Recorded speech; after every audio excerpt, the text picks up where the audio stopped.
Así que, Daniel, adelante, estás en uso de la palabra. Muchísimas gracias. En primer lugar, muchísimas gracias a todos ustedes por la invitación. Gracias a la doctora Cintia por aunar y sumar esfuerzos en, digamos, convertirnos en personas más solidarias para acortar y recortar distancias en estas situaciones tan complicadas que estamos viviendo y pues seguir disfrutando evidentemente de la formación académica que nos compete absolutamente a todos. Bien, mi charla está dividida fundamentalmente en tres momentos. El primer momento de mi charla tiene por objeto explicar un poco la estructura y conformación del sistema de justicia constitucional en Colombia, porque sé y soy consciente que es sustancialmente diferente al de ustedes en Argentina. En segundo lugar, el segundo momento que vamos a tener es específicamente el de explicar algunas aristas que nos comprometen y que evidentemente nos interesan en términos de control de convencionalidad. Un ejemplo que evidentemente será muy importante para nosotros será el ejemplo argentino, porque hay unas decisiones importantes que se han tomado frente a la nación argentina. Y en tercer lugar, ya finalizaríamos específicamente dando los alcances sobre lo que posiblemente pudiese llegar a suceder en virtud del control de convencionalidad frente al proceso de paz en Colombia, con la debida explicación del por qué en Colombia llegamos hasta el proceso de paz. En cualquier momento de mi intervención, yo no tengo ningún inconveniente con eso. Si ustedes tienen alguna pregunta que hacerme, adelante, no hay ningún problema, lo pueden hacer. Comencemos entonces. Lo primero que hay que señalar es que nuestra constitución política es una constitución muy joven, es de 1991, y en 1991 nosotros hicimos unos cambios estructurales en Colombia. Y uno de esos cambios estructurales, y que nos diferencian con muchos países de América Latina y si se quiere del mundo, es que en Colombia tenemos 3 cortes de cierre. Eso es bastante atípico, si se quiere. Tenemos una Corte Suprema de Justicia, que es donde se dirimen todos los asuntos de carácter ordinario, penal, civil, laboral, del derecho de familia. Tenemos un Consejo de Estado, que es una corte donde se resuelven todos los asuntos del derecho público, es decir, donde haga parte una entidad del Estado. Y tenemos una Corte Constitucional. Las dos primeras, tanto la Corte Suprema de Justicia como el Consejo de Estado, ya existían antes en el diseño institucional de Colombia, pero la Corte Constitucional no. La Corte Constitucional no existía y se terminaría por crear en vigencia de la Constitución Política de 1991. Y así fue, se creó en vigencia la Constitución Política de 1991. Entonces, esto de entrada hace evidentemente de que nuestro sistema y diseño institucional en lo que respecta al poder jurisdiccional del Estado sea bastante llamativo, sea bastante particular, pues porque no es normal que una nación tenga tantos sistemas de justicia de cierre o tantas cortes de cierre. Pero a eso tenemos que agregarle que con ocasión del proceso de paz, nosotros creamos otra corte diferente que se encarga justamente de todo el tema de orden con ocasión del proceso de paz y que se denomina Jurisdicción Especial para la Paz. Habiendo hecho esa primera aclaración, la segunda aclaración desde el punto de vista del derecho constitucional tiene que ver con que a partir del año de 1995 en Colombia se comenzó a utilizar la denominada cláusula del bloque de constitucionalidad. El bloque de constitucionalidad obedece fundamentalmente a una muy conocida sentencia que adoptó el Consejo Constitucional francés en la década del 70, cuando tuvo que resolver sobre la integración normativa que era la Declaración de los Derechos del Hombre y del Ciudadano y la Constitución francesa. ¿Qué tipo de normas se integraban la una con la otra y si eso podría representar algo hermenéuticamente hablando? Y la respuesta para la época del Consejo Constitucional francés fue inventarse esta figura que se denominó y se denomina, porque todavía está vigente, el bloque de constitucionalidad. Nosotros en Colombia comenzamos a utilizar palabras más, palabras menos, la misma institución del bloque de constitucionalidad, pero con el propósito de señalar que en Colombia los tratados sobre derechos humanos y la Constitución se convertían en un todo, en una sola norma jurídica con una fuerza normativa bastante particular que tendría como consecuencia, evidentemente, una interpretación tanto en el orden del derecho constitucional como en el orden del derecho internacional, y en ese sentido, pues digamos, habría una ampliación del espectro de la protección judicial por parte de la misma Constitución Política de 1991. Nos hemos mantenido siempre desde que comenzamos a conocer el contenido de esa sentencia de la Corte Constitucional en el año de 1995, cuando la Corte Constitucional de Colombia tuvo que revisar la constitucionalidad del protocolo 2 adicional a los convenios de Ginebra. Y en lo sucesivo, nuestra Corte Constitucional utiliza y emplea la herramienta del bloque de constitucionalidad para distintas cosas. En efecto, el bloque de constitucionalidad en Colombia ha servido, si se quiere, para resolver las diferencias que, por ejemplo, han surgido sobre las facultades disciplinarias que tiene el Procurador General de la Nación en Colombia, para resolver interrogantes sobre la despenalización parcial del aborto, para resolver interrogantes sobre los alcances de la justicia penal militar en Colombia, para resolver interrogantes frente a la protección de las personas con discapacidad física, psíquica o sensorial, frente al acceso al derecho a la educación, y se ha utilizado en muchas cosas. Pero digamos que actualmente, a hoy 2020, en Colombia existe una pugna muy fuerte frente a lo que muchos consideramos es, si se quiere, un hermano, un siamés del bloque de constitucionalidad, y es justamente el del control de convencionalidad. Entonces, habiendo hecho esta primera aclaración sobre ese diseño institucional que en Colombia existe y rige, pasemos a la siguiente parte que tiene que ver justamente con el control de convencionalidad. Lo primero no tomaba mucho tiempo, esto segundo puede que tome un poco más de tiempo, y lo tercero sí evidentemente va a tomar un poco más de tiempo en su explicación. El control de convencionalidad, como todos ustedes saben, es una técnica desarrollada por la Corte Interamericana de Derechos Humanos. Se tiene conocimiento de ella, se supone, desde la sentencia del caso Almonacid Arellano contra Chile. Los hechos datan específicamente de las posteridades del golpe de Estado por parte de Augusto Pinochet al gobierno constitucional de Salvador Allende, y este caso específico tiene que ver con la muerte de un profesor universitario que se conoce con el nombre de, no recuerdo su nombre, su apellido era Almonacid Arellano, no recuerdo muy bien su nombre, y a él lo asesinan miembros de la fuerza pública. Él agonizó, entiendo que un día a otro, y al día siguiente moriría. Y el caso se traduce específicamente en que nunca hubo investigación de los responsables por el hecho de que durante el golpe militar se consolidó una serie de normatividades que permitió, palabras más, palabras menos, una impunidad. De manera que cuando esto llega a la Corte Interamericana de Derechos Humanos, la Corte dice, este decreto, específicamente este decreto ley que emana del gobierno de la República Chilena, es inconvencional, o sea, es contrario a la Convención Americana de Derechos Humanos, y a partir de ese momento se comenzó a hablar de un control de convencionalidad en Chile. Gracias, Luis Alfredo Almonacid Arellano, eso es correcto.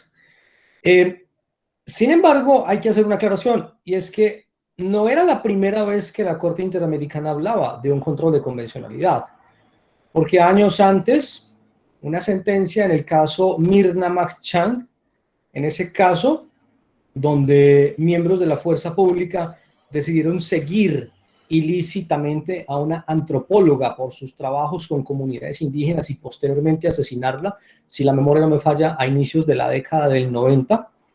La primera vez que en efecto se llegó a hablar con tal propiedad y de forma expresa del control de convencionalidad fue en ese caso, en el caso Mirna Makchang. Lo que sucede es que eso está referenciado en un voto concurrente del entonces juez Sergio García Ramírez, pero no fue una expresión ni tampoco una herramienta que utilizó el Pleno de la Corte Interamericana de Derechos Humanos para resolver el asunto concerniente al caso Mirna Makchang.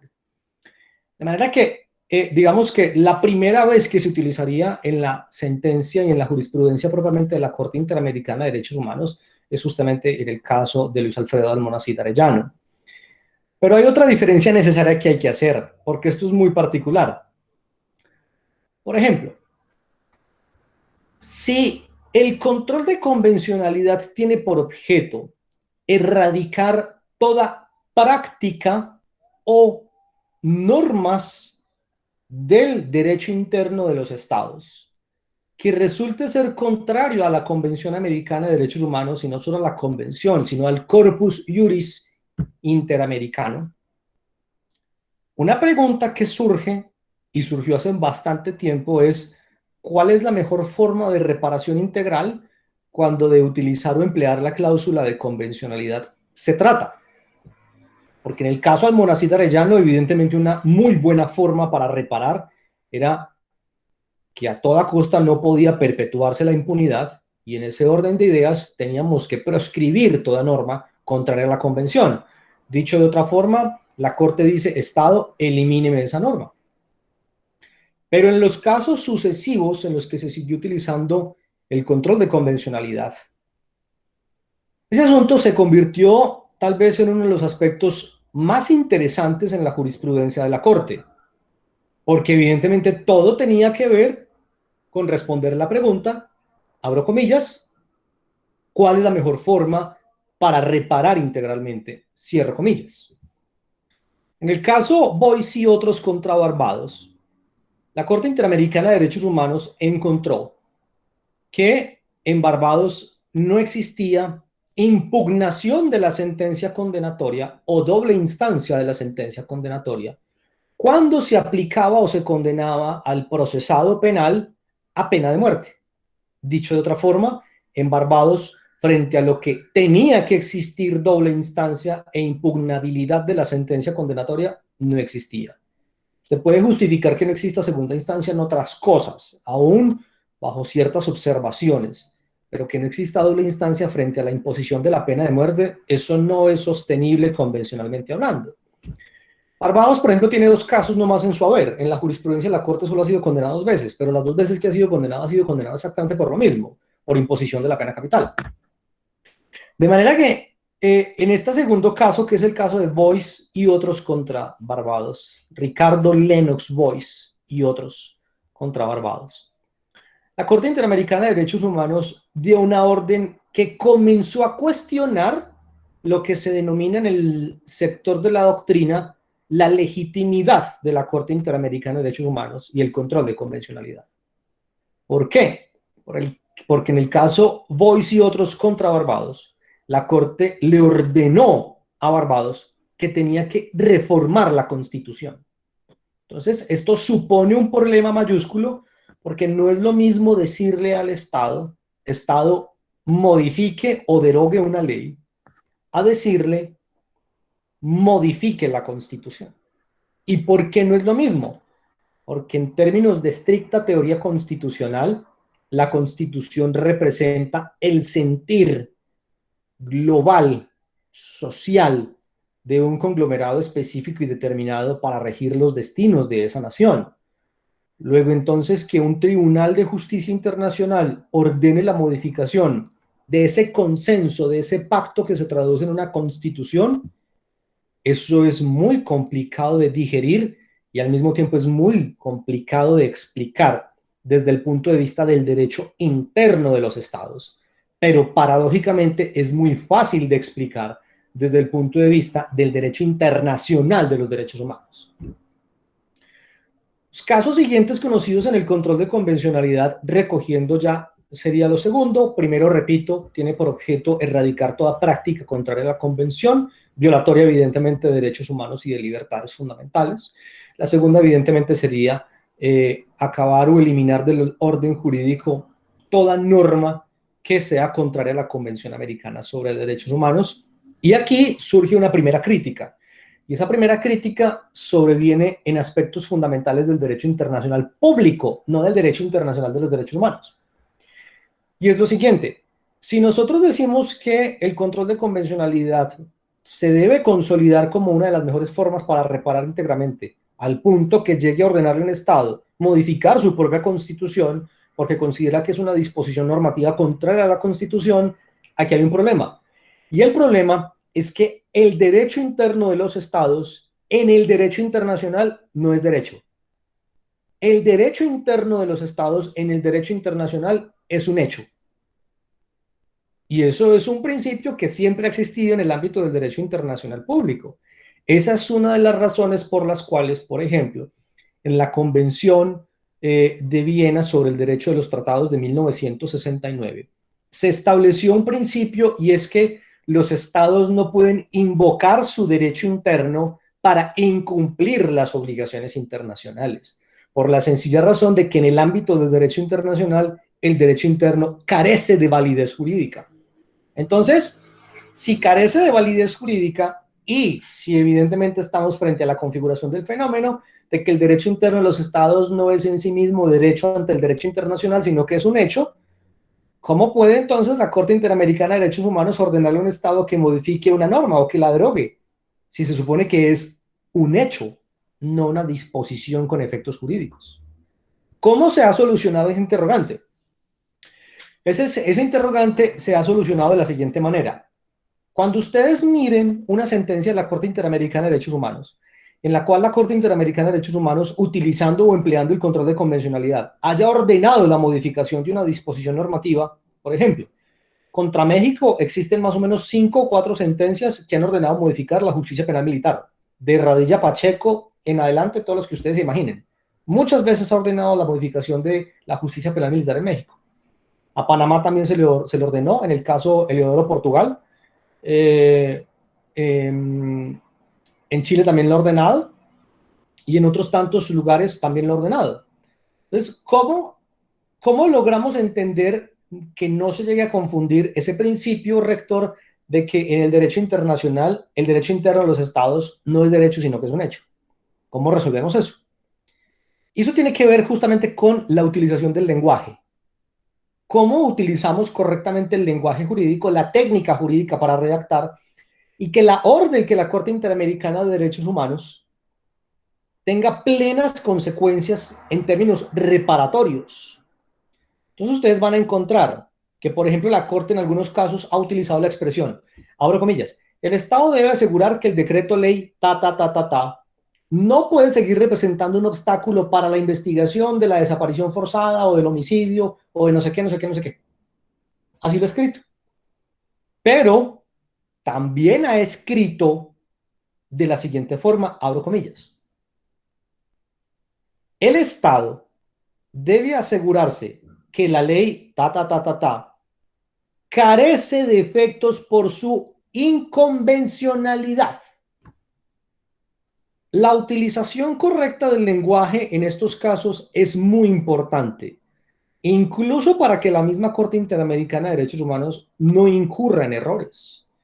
Porque no crean, no por el hecho de que estemos ante una muy importante técnica denominada el control de convencionalidad, no quiere decir que sea infalible, no quiere decir que no se equivoquen, se pueden equivocar, eso puede suceder.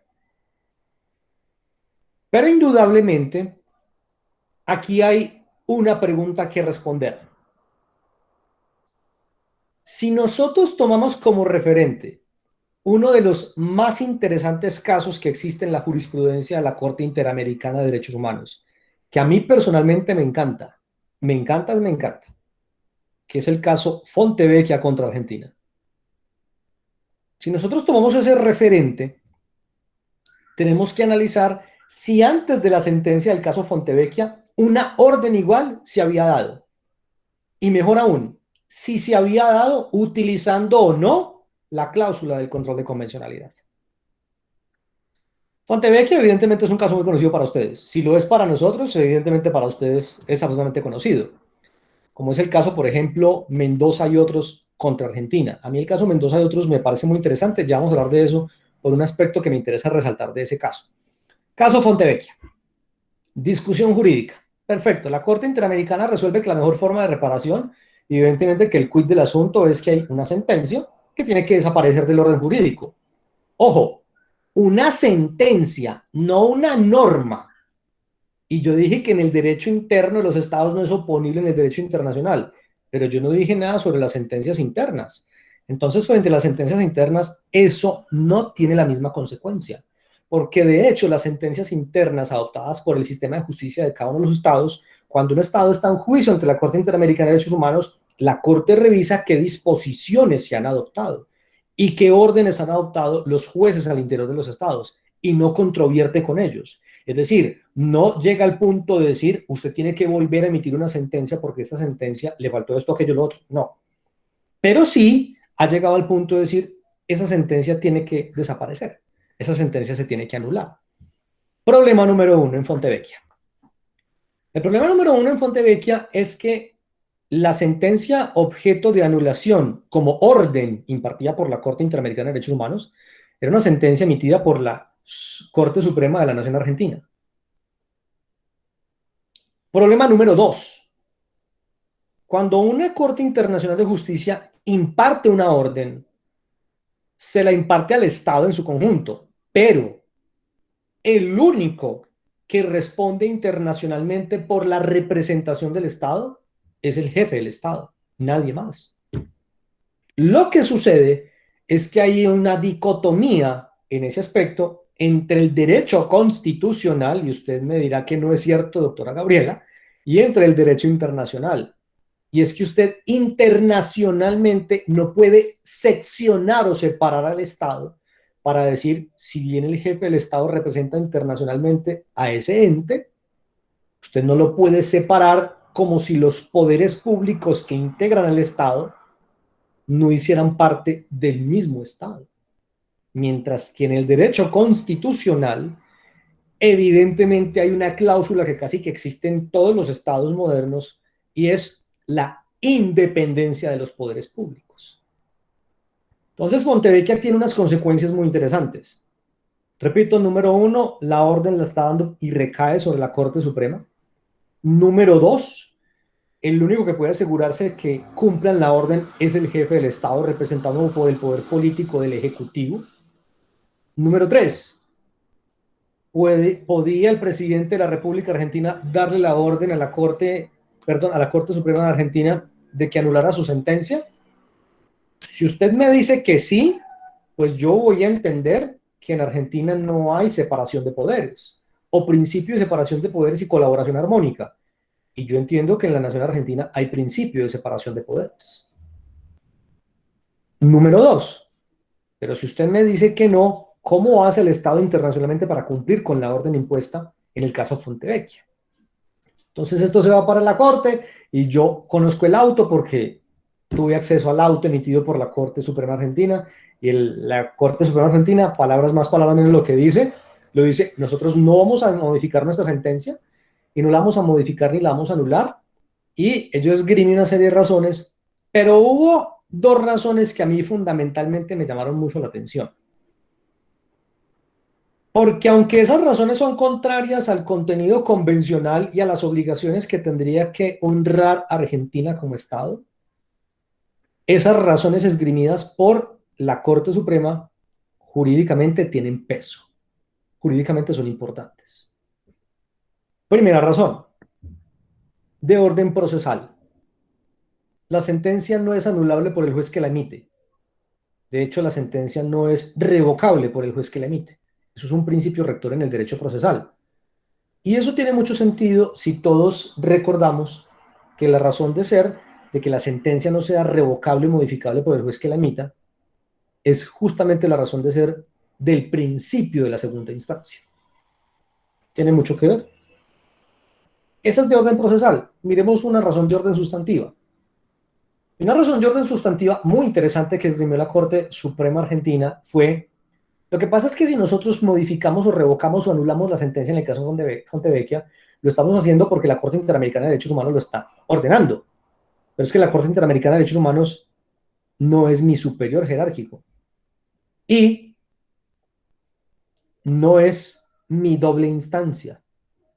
O peor aún, no es una cuarta instancia. Y eso es cierto. Es cierto en el derecho constitucional argentino y es cierto en el derecho internacional de los derechos humanos. La Corte Interamericana de Derechos Humanos ha dicho que ellos no son cuarta instancia de nadie. Y evidentemente la Corte Interamericana de Derechos Humanos no es de las cortes de cierre de los estados. No lo son. No está concebido de esa forma. Estos dos argumentos fueron muy fuertes. De hecho, sobre el caso Fontevecchia se escribieron varios artículos, muy interesantes todos, unos a favor, otros en contra. Y la conclusión, palabras más, palabras menos, fue que cuando se llega a la audiencia de supervisión de sentencia ante la Corte, Argentina dice, pues nosotros no hemos cumplido porque no ha habido poder humano de que la Corte Suprema Argentina lo haga. La Corte Interamericana le dice, simple, anúlenla. Y entonces se hace una nota al margen y se termina por anular la sentencia. No es un procedimiento, si se quiere, muy idóneo, pero se hace una nota al margen en la sentencia y se anula. Sin embargo, el caso Fontevecchia no está archivado porque, según el informe de la resolución de la última audiencia de supervisión, que fue en marzo, si la memoria no me falla, de este año, la Corte Interamericana dijo que no se podía archivar el caso porque había pendiente algo, y es que no estaba todavía acreditado que la multa impuesta por valor de $100.000 a estas dos personas, a Fontevecchia y al otro señor que no recuerdo cómo es que se llama, no la hubieran tenido que pagar. Y esa es la razón por la que no se ha archivado ese proceso, pero el resto, Argentina ya cumplió con todo en el caso Fontevecchia. Caso Mendoza y otros. ¿Por qué el caso Mendoza y otros tiene un impacto en el control de convencionalidad bastante sui generis? Muy diferente, supremamente diferente. Tiene un impacto muy diferente por lo siguiente. Si ustedes toman como referente todo lo que ha dicho la Corte Interamericana de Derechos Humanos en virtud del control de convencionalidad, ustedes van a encontrar que el control de convencionalidad está casi que sustancialmente dirigido a tres cosas: hacer modificaciones constitucionales y legales. Y en las legales incluyo las modificaciones a la justicia penal militar. Segundo, a dejar sin efectos sentencias judiciales. Que repito, no ha pasado únicamente en el caso Fontevecchia, ha pasado en varios casos. Y tercero, que no ha pasado mucho, ha pasado uno que otra vez, no ha pasado mucho, es que la Corte Interamericana ha ordenado que para que se garantice la impugnación o la doble instancia en trámites no propiamente judiciales, se cree órganos que permitan con independencia resolver segunda instancia, que es el ejemplo evidentemente del caso Aguado Alfaro contra Perú. Hay uno que a mí particular me llama mucho la atención, y es que, no sé si ustedes lo sabían, pero la Corte Interamericana de Derechos Humanos, en una sentencia, ordenó, no invocando el control de convencionalidad, levantar una medida de embargo. ¿Por qué lo sé? Lo sé porque, no sé si ustedes allá en Argentina se dieron cuenta, aquí en Colombia hace un mes se vivió una tormenta judicial por el caso de Andrés Felipe Arias, que fue un ministro de Agricultura en el gobierno del presidente Uribe, que fue condenado por la Corte Suprema de Justicia. Y se fue para Estados Unidos, la Corte lo condenó, luego Estados Unidos lo extraditó, está otra vez acá en Colombia, está privado de la libertad. Ya lo condenaron por unos delitos de carácter económico: contratos sin celebración de requisitos y peculado por apropiación en beneficio de terceros. Y él está privado de la libertad. Lo que pasa es que los ministros en esa época son aforados en Colombia y no tenían derecho a la impugnación de la sentencia. Se juzgaban en única instancia. Y él fue juzgado en única instancia. Y él interpuso una tutela y eso llegó hasta la Corte Constitucional, y la Corte Constitucional le ordenó a la Corte Suprema que tenía que garantizarle la segunda instancia. ¿Cómo van a hacer? No tenemos ni idea, pero eso fue lo que dijo la Corte Constitucional. Entonces aquí les explico por qué sé lo que sé sobre esa medida de embargo que la Corte Interamericana de Derechos Humanos ordenó levantar. Porque desde que se desató esa tormenta judicial en Colombia con el caso de Andrés Felipe Arias, yo me di la tarea de buscar todas las sentencias de la Corte Interamericana de Derechos Humanos en las cuales la Corte hubiera ordenado garantizar la doble instancia por violación al debido proceso o por violación al principio de retroactividad penal. Y pues eso me llevó a la tarea de revisar todas las sentencias, todas las sentencias de excepciones preliminares, fondos, reparaciones y costas en contra de todos los estados, desde Chile hasta México, todas. Y ahí encontré ese dato, encontré que hay una sentencia en la cual la Corte Interamericana de Derechos Humanos ordenó levantar una medida de embargo. A mí eso me llamó muchísimo la atención. ¿Y por qué me llamó mucho la atención? Me llamó mucho la atención por la siguiente razón. Yo estoy explicando cuáles han sido, si se quiere, las tres manifestaciones del control de convencionalidad en la jurisprudencia de la Corte Interamericana: reformas constitucionales y legales, anulación de sentencias, creación de órganos independientes y autónomos para que resuelvan segunda instancia. Pero si ustedes analizan cada uno de esos tres, uno diría que esas tres consecuencias, reformar la ley o reformar la Constitución, anular sentencias, etcétera, etcétera, todas son tareas primigenias del Estado. Dicho de otra forma, no son tareas que a lo mejor sobrevengan en costos adicionales en el Estado. Pero en el caso Mendoza y otros contra Argentina, eso es otro paseo. ¿Por qué razón? Porque en el caso Mendoza y otros contra Argentina, la Corte Interamericana ordenó la formulación y creación de políticas públicas frente a la justicia penal para adolescentes. Y eso no es cualquier cosa, por una razón muy sencilla. No existe ninguna política pública que no cueste dinero. Toda política pública cuesta plata. De hecho, en parte, la efectividad de las políticas públicas dependen de la inversión dineraria que se haga. Entonces, cuando se condena a Argentina en el caso Mendoza, la Corte estaría diciendo, si se quiere, Argentina tiene que gastar plata en política pública. Y eso avivó el debate de la falta de legitimidad democrática de la Corte Interamericana de Derechos Humanos, al punto que ya se han escrito varios libros sobre eso, y de la herramienta utilizada por la Corte Control de Convencionalidad.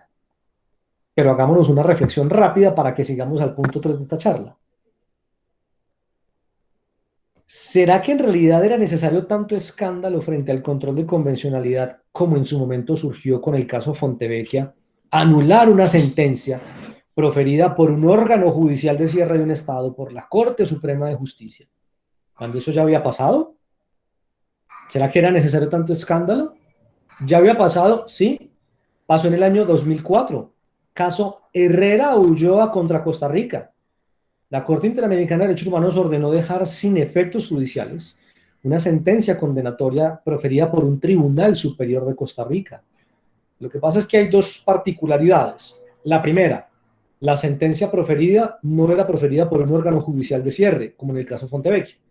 Y lo segundo, que es lo más importante, en 2004 no se hablaba de control de convencionalidad. En esa sentencia para nada se habló del control de convencionalidad. Pero la misma decisión se adopta en Fontevecchia en función del control de convencionalidad y estalla, evidentemente, una controversia académica en todo el sistema interamericano por la utilización del control de convencionalidad por parte de la Corte Interamericana. Muy bien.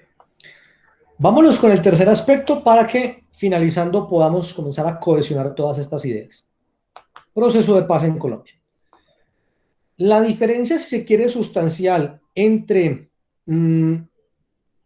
lo que nosotros hemos vivido durante décadas en Colombia y lo que ustedes han vivido o vivieron en Argentina, así como lo vivió Chile, Uruguay, Paraguay, etcétera, etcétera, es que nosotros nos demoramos muchísimo más en todos esos procesos que, por ejemplo, ustedes. Ustedes tuvieron un modelo de justicia transicional antes que nosotros. Chile tuvo un modelo de justicia transicional antes que nosotros. Razones, pues hay muchas para uno concluir eso. Pero hay una de orden histórico que es muy importante. Yo soy muy amante de la historia porque creo que uno no puede olvidar lo que ha sucedido y porque creo que hay cosas que siempre, siempre vale la pena recordar para analizarlas y mirar si nosotros estamos incurriendo en los mismos errores del pasado. Y esto lo digo por lo siguiente. Quien no sepa qué fue la Operación Cóndor, le sugiero muy respetuosamente que busque qué fue la Operación Cóndor.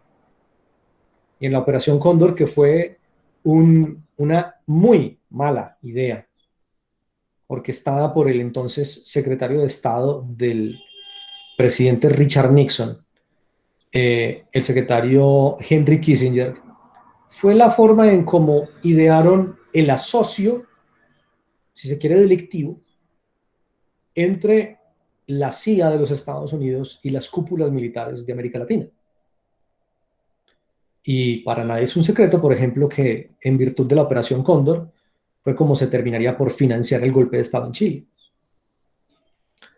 La Operación Cóndor llegó a muchos lugares. O sea, la Operación Cóndor, como quien dice, ¿qué países estuvieron en Operación Cóndor? Estuvieron Brasil con Garrastazú, Bolivia con Hugo Banzer, ustedes con el proceso de reorganización nacional, Chile con Pinochet, Uruguay y Paraguay con José María Bordaberry y igualmente con Alfredo Stroessner, aunque Alfredo Stroessner ya era dictador de su propio país desde muchísimo tiempo antes, porque recuerden que Alfredo Stroessner fue presidente de facto de su país durante muchísimo tiempo. Si la memoria no me falla, fue algo así como 39 años, no me acuerdo muy bien, pero fue muchísimo tiempo. Pero naciones que no ingresaron a Operación Cóndor fueron, por ejemplo, Panamá, Venezuela, Perú, Ecuador y Colombia. Nosotros no ingresamos a Operación Cóndor. Eso no pasó en Colombia, por ejemplo. De manera que ustedes vivieron unos fenómenos de violación masiva y reiterada sistemática de derechos humanos, que nosotros también hemos vivido, pero nos hemos demorado más en el tiempo, mucho más. Y esa es una de las razones por las cuales, repito, ustedes tuvieron primero un modelo de justicia transicional que nosotros. Nosotros apenas pudimos tener nuestro primer modelo serio de justicia transicional, si se quiere, más o menos a partir del año 2005, y con un poco más de seriedad y predominio jurídico a partir del acuerdo de paz. Dicho de otra forma, muy reciente, como se pueden dar cuenta. ¿Cuál es la razón por la cual nosotros teníamos grupos guerrilleros acá en Colombia? Rápidamente una cápsula histórica para que todos estén contextualizados. En 1948 en Colombia, en abril de 1948 en Colombia, se estaba celebrando acá en Colombia, cuando ustedes ya habían sido sede en Buenos Aires, nosotros íbamos a ser sede de la 9ª Conferencia Panamericana, la reunión de todos los estados de América Latina, incluido Estados Unidos. Y se estaba llevando la 9ª conferencia. En esa 9ª conferencia, que es la primera conferencia post Segunda Guerra Mundial, se iban a definir muchas cosas. Y una de ellas era justamente la creación de la OEA, de la Organización de Estados Americanos. Muchos afirman que, por ejemplo, la creación de la Organización de Estados Americanos se hizo con el propósito de acercar más a América Latina a Estados Unidos. Otros afirman que simplemente se hizo con el propósito de que Estados Unidos pudiera tener un ojo sobre América Latina. Pero mientras se estaba fundando la OEA, aquí en Colombia se asesinaba a un importante líder político que fue Jorge Eliezer Gaitán. Y muchos afirmamos en la historia de Colombia, y a partir de una disciplina que se llama la violentología, que la historia en Colombia se fraccionó en dos momentos: antes de 1948 y después de 1948. Matan a Jorge Eliezer Gaitán y aquí comienza un desorden, una persecución política entre los dos partidos tradicionales, que eran el liberal y el conservador, y la cantidad de muertes por partido político fueron muchas. Hubo luego un golpe de Estado, que fue en 1953, duró hasta 1957. Hubo una transición de una junta militar de gobierno entre el 57 y el 58, y comenzaría posteriormente lo que se conoce en Colombia con la historia del Frente Nacional. El Frente Nacional fue la alternancia en el poder de los dos partidos políticos tradicionales, tanto el liberal como el conservador, durante 16 años consecutivos. 4 años el liberal, 4 años el conservador, 4 años el liberal, 4 años el conservador. Cuando llevábamos 12 años de Frente Nacional, íbamos para la 4ª elección de Frente Nacional. Y en la elección de ese Frente Nacional se presentaron, primero, el candidato oficial del Frente Nacional, que era por el Partido Conservador, Frente Nacional Liberal y Conservador, que ya 16 años gobernando, la gente entendió que liberal y conservador eran lo mismo, que no se diferenciaban en nada, porque llevaban 16 años gobernando. Y se presentó otro candidato, que se llamaba Gustavo Rojas Pinilla. Y Gustavo Rojas Pinilla fue justamente la persona que había dado el golpe de Estado en 1953. Y él se presentó, y esa historia, ese episodio en la historia de Colombia se conoce como el fraude electoral. Es tal vez el fraude electoral más conocido en Colombia, más recordado en América Latina, porque todos daban por hecho de que el próximo presidente de Colombia iba a ser Gustavo Rojas Pinilla. Y lo que se dice es que en la Registraduría Nacional del Estado Civil, que es la entidad que cuenta los votos, se hizo un fraude con el gobierno de turno para permitir que se quedara el Frente Nacional. Y el presidente de la República, tarde en la noche, declara el toque de queda, mandó a todos los colombianos a dormir temprano, la gente se fue incluso celebrando, bailando, que el próximo presidente era Gustavo Rojas Pinilla, y al día siguiente sale en la prensa del país que Rojas Pinilla había sido derrotado y que el nuevo presidente de Colombia era otro que se llamaba Misael Pastrana. Ese fue un hecho detonante en Colombia para la creación de un grupo guerrillero que se llamó el M-19, Movimiento 19 de Abril. Eso fue en 1970. Y 6 años antes, y 7 años antes, en Colombia ya había existido formación de guerrillas campesinas y también de movimientos guerrilleros indígenas.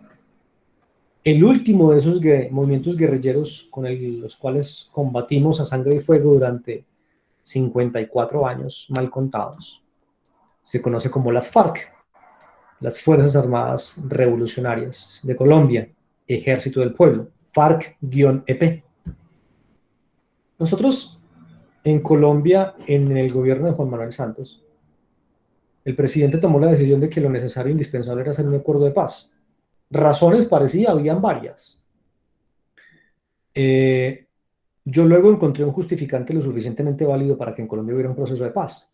Y es el simple hecho de que en el Hospital Militar de Colombia, después del proceso de paz, el hospital quedó solo. No habían heridos en combate. Eso me parece un justificante más que suficiente para que haya proceso de paz, que no se estén matando los soldados con los guerrilleros. Hicimos un proceso de paz, el proceso de paz demoró muchísimo tiempo, tomó años, se negociaron 6 puntos: narcotráfico, entrega de las armas, desmovilización, el punto de las víctimas, referendo de aprobación popular, etcétera, etcétera, etcétera, etcétera, etcétera.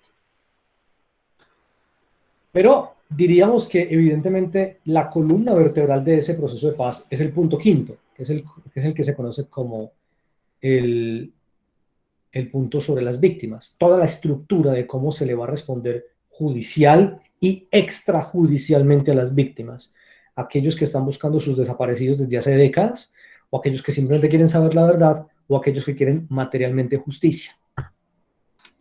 Pues bien, como ustedes todos saben, aquí en Colombia se celebró un acto plebiscitario en octubre de 2016, donde Colombia tenía que votar si queríamos o no acuerdo de paz con las FARC. Y ese día, mayoritariamente, en una votación histórica, si se quiere, 50 punto no sé qué por ciento contra 49 punto no sé qué por ciento, muy cerrada, ganó el no. Y fue el plebiscito del no. Y Colombia pues fue el hazme reír mundial, no continental sino mundial, durante varias semanas, por aquello de que decían de que pues éramos una nación frente a la cual le preguntaban si querían la paz y decíamos que no. Y luego nos convertimos en una burla adicional cuando el presidente Santos se ganó el Premio Nobel de Paz, porque decían Colombia tiene 2 Nobel. Entonces, Colombia tiene un Nobel de Literatura en una nación donde muchos todavía no saben leer, y tiene un Nobel de Paz donde muchos todavía le apuestan a la guerra. Las paradojas, evidentemente. El plebiscito ganó por el no. Eso fue un momento bastante complicado en Colombia, muy difícil, supremamente complicado de comprender. Las emociones de la sociedad en su conjunto se veían todos los días en la calle. Pero lo que sucedió ahí en adelante fue algo bastante interesante. Finalmente se llevó el acuerdo de paz al Congreso de la República. El Congreso de la República lo terminó por adoptar votándolo en una plenaria. No lo votó unánimemente, se podrán imaginar, lo votó mayoritariamente.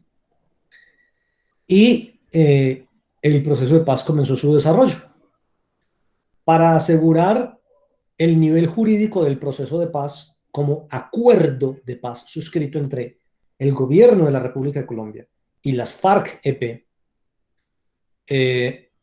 se tuvieron que hacer 4 reformas a la Constitución. Acto Legislativo 01 de 2016 y 3 actos legislativos del año 2017. Esos actos legislativos, cuando fueron revisados por la Corte Constitucional, la Corte los encontró ajustados y los declaró constitucionales. Entonces aquí sobrevienen una serie de problemas jurídicos que quiero compartir con ustedes, ya en clave no solo de derecho constitucional, sino de derecho internacional a la luz de la cláusula convencional. Primera pregunta. Yo les dije hace un momento que el acuerdo de paz trajo consigo un punto sobre las víctimas. Y es cierto, y en Colombia adoptamos un sistema de víctimas que se denomina Jurisdicción Especial para la Paz.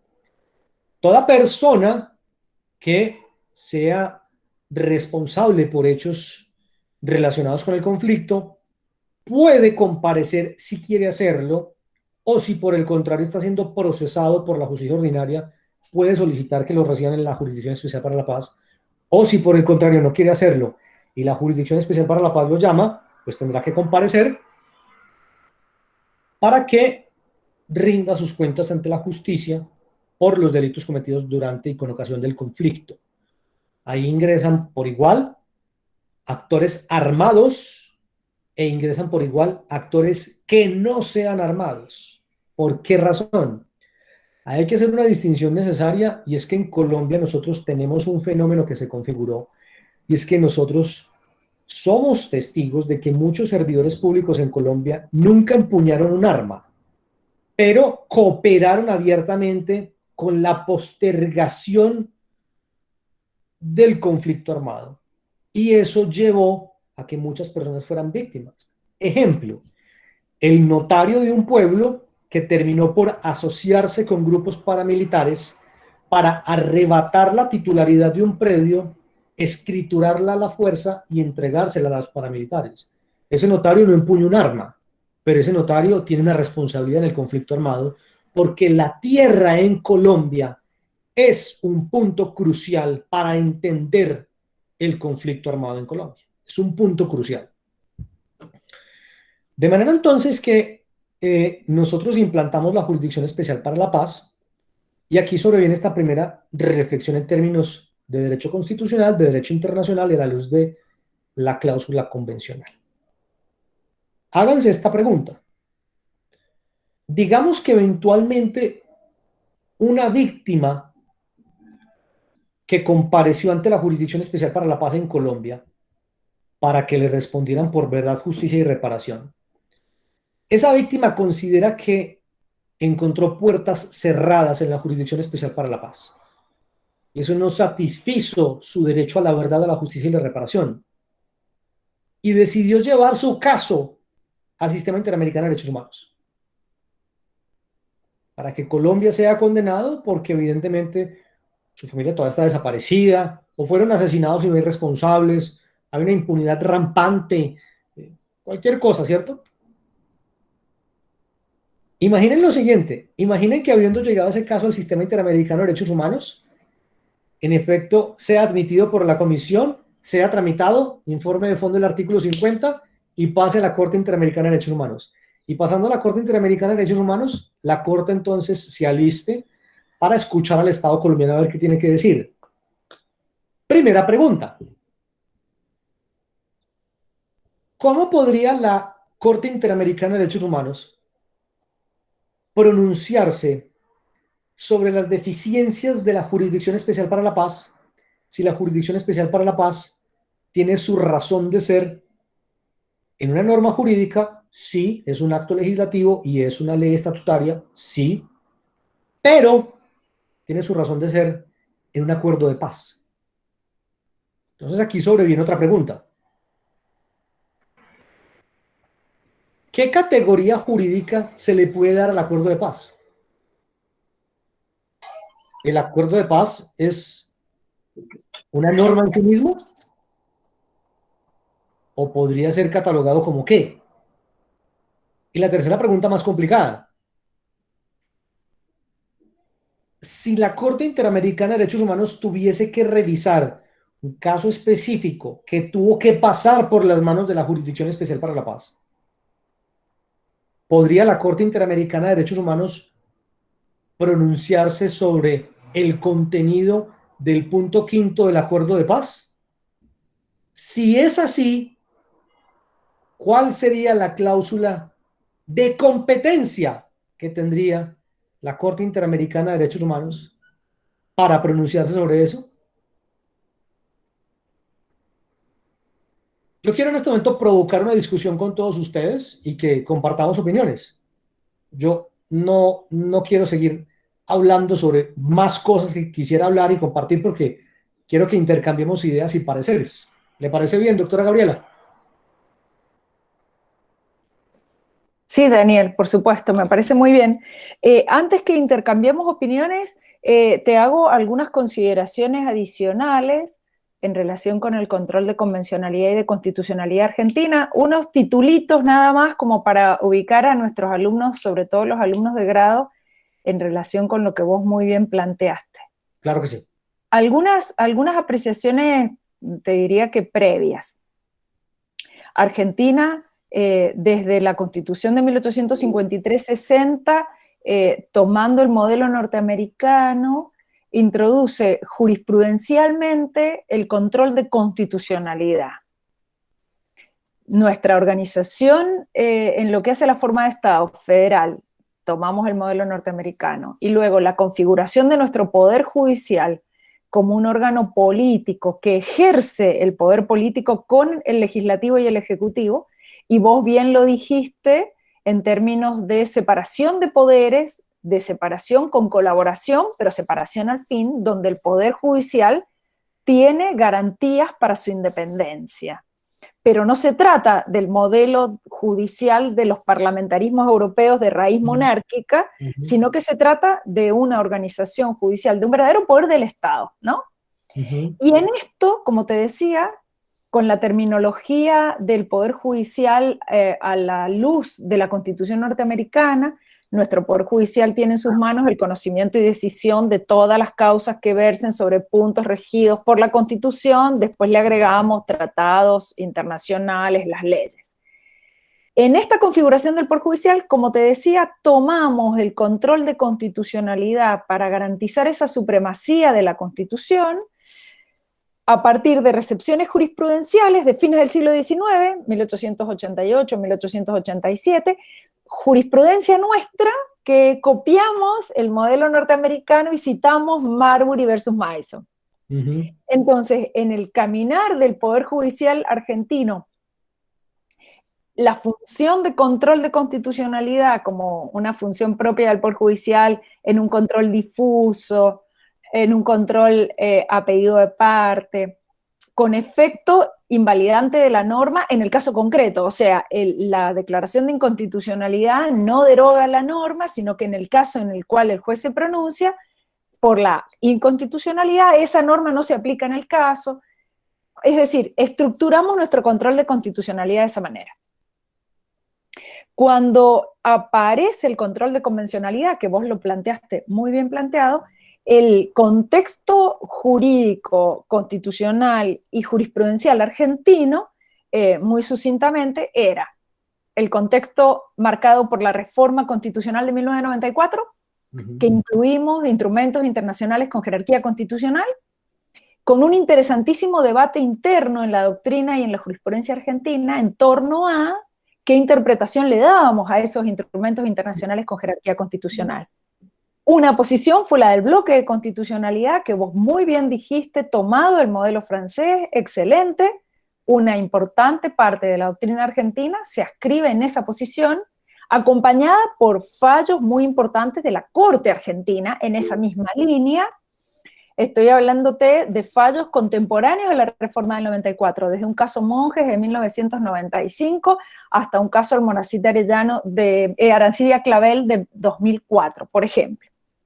Y otra parte de la doctrina interpretaba o interpreta esos mismos artículos, ¿no? El 75, inciso 22, en juego con el artículo 31, en juego con el artículo 27, proponiendo una interpretación que no coincide con la del bloque, tal cual como vos lo has planteado, sino una interpretación en la cual va a prevalecer la Constitución argentina por encima de estos instrumentos internacionales con jerarquía constitucional, a partir de una interpretación que busca ser armónica con otros artículos del texto constitucional, como por ejemplo un artículo nuestro, el artículo 27, por el cual cuando la nación argentina suscribe un tratado de paz y comercio, decía o dice el artículo, tiene que respetar los principios de derecho público de la Constitución. Hay todo un desarrollo doctrinario sobre esto, y a nivel jurisprudencial aparecía en votos en disidencia.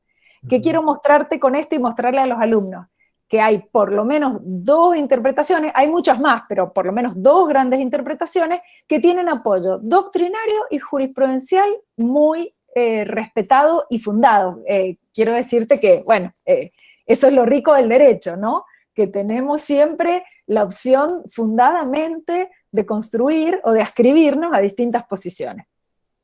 En este caminar de la doctrina y la jurisprudencia argentina, la Corte Argentina, después de Almonacid Arellano en el 2006, se ascribe en mayoría a esta posición del control de convencionalidad, que es además control en función de el texto constitucional y del precedente. O sea, no solamente hay que tener en cuenta los artículos de la Convención Americana, sino la interpretación que de esos artículos hace la Corte Interamericana, para traducirles a los chicos en términos que comprendamos en relación con nuestro control de constitucionalidad.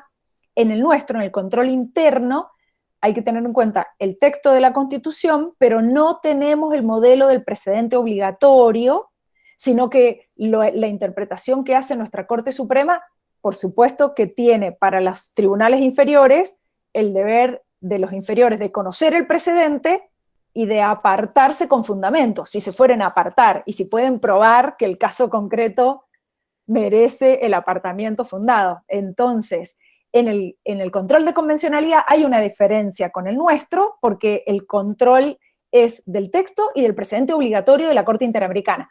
Esto tiene muchísimos más detalles, pero a la luz de esta jornada y por el tiempo, lo esbozo de esa manera. La Corte Argentina, te decía, a partir del caso Maceo del 2007 y a partir de una interpretación en mayoría, porque a los casos conocidos en la Argentina, como el caso Maceo, el caso Videla, todos han tenido posiciones en minoría. Hasta que llegamos al caso Fontevecchia, que vos bien citaste, del año 2017, con todo un contexto interesantísimo, como una nueva conformación de los miembros de la Corte, un cambio en el partido de gobierno, digo, una cantidad de elementos. Vos bien dijiste el conocer nuestra historia, y a eso le agregamos, por supuesto, siempre el contexto del juego de los órganos del poder en el momento determinado en que se emite una sentencia, ¿no? Creo que este análisis siempre tiene que tener en nosotros, los estudiantes o los estudiosos del derecho, no perder de vista todos esos elementos, ¿no? Esos engranajes que hacen y que explican el porqué de ciertas decisiones en ciertos momentos, ¿no? Lo que me interesaba marcarte de Fontevecchia es que la Corte Interamericana le dice a la Argentina: deje sin efecto la decisión. Y la Corte Argentina, en febrero del 2017, acordémonos también para nuestros alumnos que la Corte Argentina no tiene obligación de expedirse a partir de lo que en los tribunales comunes y corrientes tenemos quienes trabajamos en ellos, que una vez que el expediente quedó en estado de resolver y se llama auto para resolver, el juez no puede evadir la obligación de resolver. La Corte Argentina no tiene esta obligación de la misma manera, por lo tanto va asumiendo, quizás en una lógica de órgano de gobierno que gobierna con los otros dos órganos, asume los momentos en los cuales se expresa respecto a determinadas causas. Lo que quiero mostrarles con esto es que la condena de Fontevecchia hacia Argentina llevaba varios años durmiendo en los estrados del Poder Judicial Federal o de la Corte, porque el Ministerio de Relaciones Exteriores ya le había planteado este tema, y la Corte Argentina decide sacarlo en febrero del 17. Lo que me parece interesante es que la Corte Interamericana no le dice revoque su decisión, le dice deje sin efecto. Y la Corte Argentina interpreta que dejar sin efecto es revocar. Y en esa construcción podría haber tomado otro camino, podría haber entendido de alguna otra manera. Digo, esto da para muchísimo.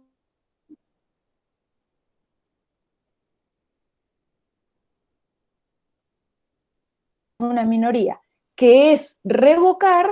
Ahí la Corte Argentina adopta esto de no puedo revocar la decisión que ha pasado en autoridad de cosa juzgada, por lo tanto no voy a cumplir con la decisión de dejar sin efecto. En esta línea, como bien dijiste, Daniel, la audiencia en la cual es citada la Argentina, como bien dijiste, la comitiva que representa al Poder Ejecutivo, chicos, recuerden que es el jefe de Estado y que por lo tanto tenía que ir el Poder Ejecutivo en representación de la Argentina. Esa comitiva le expresa a la Corte Interamericana que en la Argentina hay división de poderes y que por lo tanto el Poder Ejecutivo lo único que puede hacer es lo que hizo. Se presentó en los estrados de la Corte diciéndole, señores, acá está la decisión interamericana que dice deje sin efecto. Y en la resolución de octubre del 17, la resolución de supervisión de sentencia, en mi opinión, en el considerando 21, la Corte Interamericana le da la salida a la Corte Argentina o a la Argentina que compatibilice con su sistema interno alegado por la propia Argentina, como vos bien dijiste, con todas las diferencias en relación con el derecho internacional público. ¿Y qué le dicen ese considerando?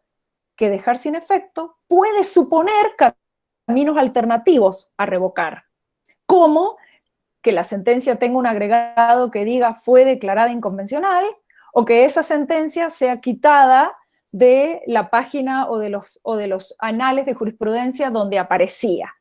¿Qué quiero mostrarte con esto? Que la Argentina, en diciembre del 17, la Corte, resolución del 5 de diciembre del 17, dice perfecto, como lo dice la Corte Interamericana, la sentencia va a tener una leyenda que dice declarada inconvencional. Y luego la última resolución,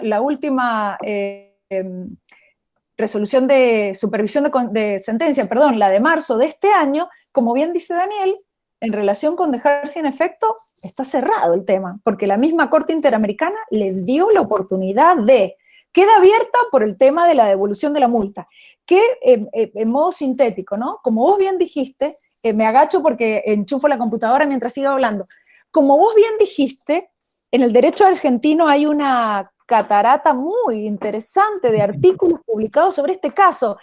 Vos sabés que la doctrina argentina en general es muy prolífera, comparado con otros países, ustedes también, pero comparado con otros países latinoamericanos, tenemos tradición de ser muy, pero muy prolíferos en materia de doctrina, ¿no?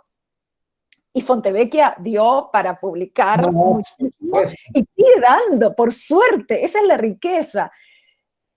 En mi opinión, nada más, en el considerando 21 de la resolución de la supervisión de sentencia del 18 de octubre del 17, la Corte Interamericana le muestra a la Argentina una posibilidad de interactuar en esta nueva composición de la Corte, que quiero mostrar sucintamente. En la composición anterior de la Corte, antes de que ingresaran Rosati y Rosenkrantz, la Corte mayoritariamente guiada por Ricardo Lorenzetti, que paradójicamente en Fontevecchia vota de una manera olvidándose lo que había votado en sentencias anteriores. Digo, entre paréntesis, los jueces pueden cambiar de opinión en relación a sus decisiones, por supuesto, y habla bien quizás del ser humano que es capaz de reevaluar sus propias ideas.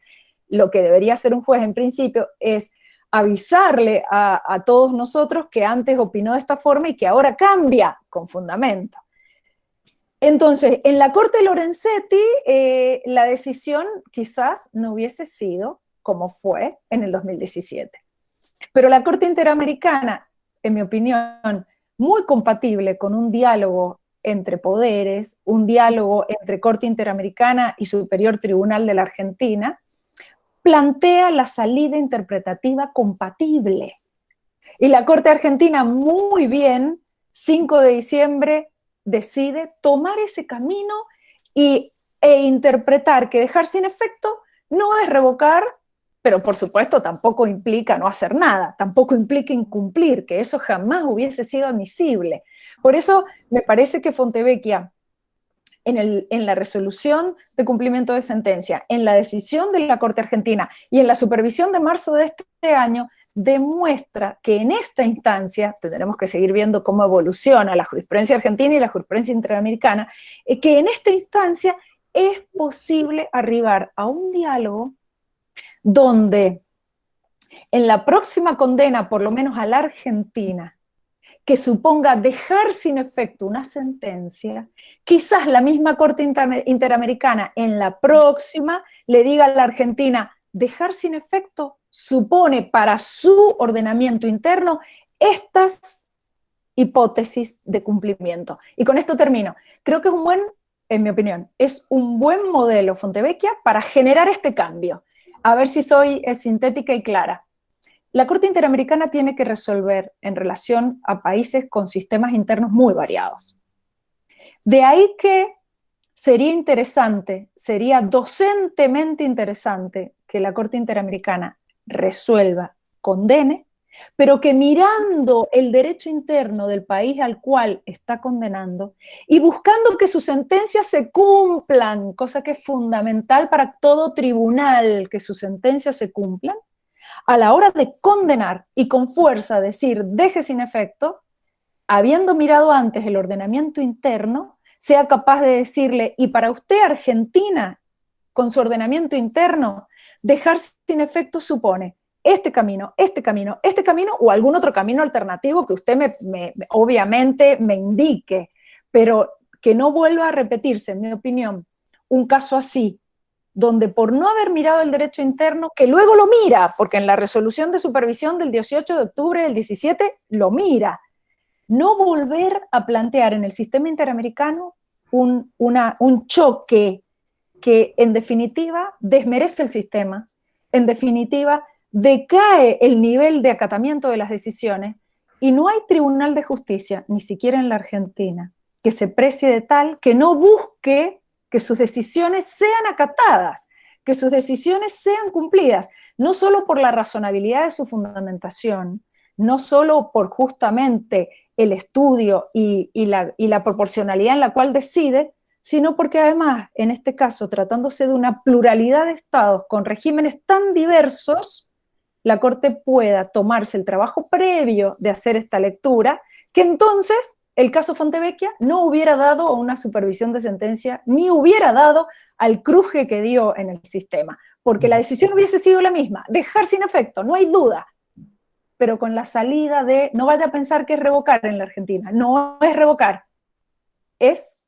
anotar, es bajar la sentencia del sitio. Entonces, para terminar, lado bueno que le veo a Fontevecchia, que la Corte Interamericana puede seguir condenando con la misma fuerza que lo hace, porque el sistema merece esa estrictez, pero mirar a cada estado y ver en cada estado las posibilidades de cumplimiento efectivo en relación a su ordenamiento jurídico. Y en el caso extremísimo que no lo hubiese, bueno, alguna propuesta que vaya más allá, como vos planteaste. Pero en el caso argentino, creo que Fontevecchia nos trajo ese producido. Igual, el lado bueno del derecho es que esto seguirá construyéndose, o sea que seguiremos viendo cómo avanza. Bueno, esa es mi mirada.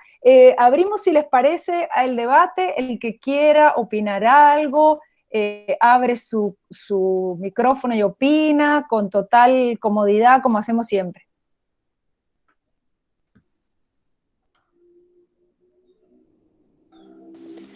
Bueno, Gaby, yo quisiera felicitar a Daniel, bueno, a vos también, por supuesto, por las exposiciones y hacerle tal vez una pregunta, ya que hizo mención de varios precedentes ante el sistema interamericano y me interesó mucho el análisis que hizo, el cual comparto de esta dificultad que hay cuando uno se para en la vereda del derecho internacional público, entonces el derecho interno pasa a ser un hecho y viceversa, cuando uno está parado en el plano del derecho constitucional, claramente la lógica es diferente.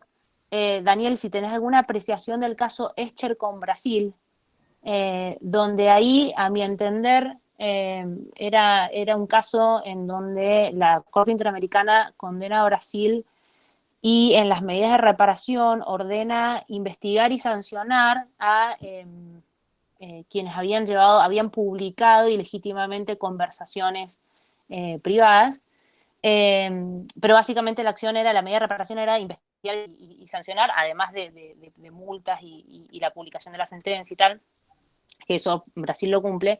En ese caso Brasil alega o invoca una disposición interna que era su código penal, diciendo que el delito según su propio código penal había prescripto, entonces que ellos no podían investigar y sancionar. Lo interesante es que no se trataba de un delito de lesa humanidad donde uno pudiera alegar la imprescriptibilidad del delito, entonces básicamente dicen, miren, mi código penal no me permite avanzar con una investigación penal. Y paradójicamente la Corte Interamericana en ese caso le hace lugar, es decir, cierra, entiende que el caso está cumplido una vez que publicaron la sentencia y repararon económicamente a las víctimas, y esa medida de reparación no la cumple y da por cumplida la sentencia. Y en Fontevecchia, si bien yo comparto con Gaby que en ese considerando 21 habría una apertura para el diálogo, si uno lee toda la resolución de cumplimiento de sentencia, la Corte Interamericana básicamente le dice una y otra vez a la Argentina, usted no puede invocar disposiciones de derecho interno. O sea, como que en ese considerando dice, bueno, sabe que no tiene ganas de revocar, pongo una leyenda, o sea, al menos ese es el tono en el que yo lo leo, como diciendo, bajo línea, usted no puede hacer lo que está haciendo, pero bueno, ya, si no hay otra opción, anoten el margen que deja sin efecto. Entonces, bueno, lo traigo a colación al caso Escher porque me parece que hace un contrapeso respecto de que hay veces que la Corte hace lugar a disposiciones de orden interno y no, y tal vez para hilarlo con el cierre de tu ponencia y esto que planteás vos, qué podría pasar eventualmente frente a un caso contra Colombia en las circunstancias de este proceso de paz. La verdad es que mi respuesta sería, la verdad es que no sé, yo creo que la Corte perfectamente podría rogarse la facultad de decirle, mire, Colombia, usted no puede acordar con Fuerzas Armadas bajo estas condiciones, porque estas condiciones o esto que usted acordó contradice la convencionalidad, no pasa el filtro del control de convencionalidad, o perfectamente podría decir, como hizo Nescher, no, bueno, está bien, esto es más de tipo político, queda a criterio de los órganos políticos de cada estado, o sea, es casi como hacer futurología, y me inclinaría a decirte que cualquiera de las dos cosas podría llegar a pasar. Bueno, yo tengo que decirte varias cosas. La primera es que, voy a comenzar como por el final. La primera es que, imaginen ustedes el caso en el que la Corte Interamericana de Derechos Humanos cuestionando en un eventual caso, un hipotético caso contra Colombia, lo que nosotros acordamos en La Habana con el acuerdo de paz con las FARC, llegase a pronunciarse sobre el mismo. Pero les voy a contar algo, no sé si lo sepan. La Corte que en realidad mantuvo los ojos puestos sobre Colombia durante el acuerdo de paz fue la Corte Penal Internacional. Colombia es un estado parte del Estatuto de Roma. Y la Corte Penal Internacional le interesaba, y de hecho le interesa, saber cómo va a funcionar la Jurisdicción Especial para la Paz. Colombia es un estado que lleva varios años en examen preliminar ante la Corte Penal Internacional, y una de las razones por las cuales no se satisface el principio de complementariedad de la Corte Penal Internacional es porque el Estado está haciendo una tarea que le corresponde, es decir, aquella que se denomina el Estado teniendo que investigar, investigue. Entonces sería muy paradójico, por ejemplo, que para la Corte Interamericana no se satisfaga, pero para la Corte Penal Internacional sí esté satisfecho. Ahí habría una pugna en el ámbito del derecho internacional supremamente sensible, pero más sensible para nosotros en Colombia la pugna que habría en el derecho constitucional. ¿Por qué? Porque ¿cómo les parece que en Colombia el único tratado internacional que nosotros, o con el que nosotros hemos reformado la Constitución fue con el Estatuto de Roma? El Estatuto de Roma en la Constitución Política de 1991 de Colombia está escrito de manera expresa. Ningún tratado internacional del cual hace parte Colombia está escrito en la Constitución, ninguno. Mientras que el Estatuto de Roma sí, está escrito en el artículo 93 de la Constitución. Me voy por otro aspecto. El siguiente aspecto que me interesaría resaltar sobre esto es lo siguiente. Laura, el caso contra Argentina, tú recuerdas, perdón, contra Brasil, tú recuerdas si a Brasil lo condenaron por la escucha, por las escuchas o por la destinación y el uso que le dio a las escuchas. Porque si la memoria no me falla, creo que en la parte resolutiva de esta sentencia, Jaime, me disculpa, ¿podría cerrar el micrófono, por favor? Es que...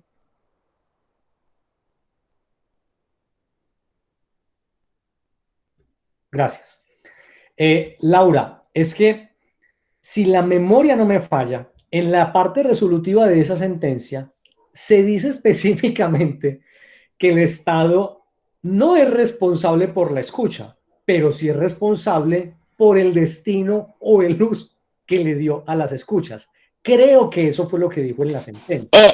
O sea, lo que dijo fue que el Estado no investigó la entrega y divulgación de las cintas con las conversaciones grabadas a un medio de comunicación ni estableció las responsabilidades penales por este hecho, ¿no? Entonces lo condena al Estado brasileño.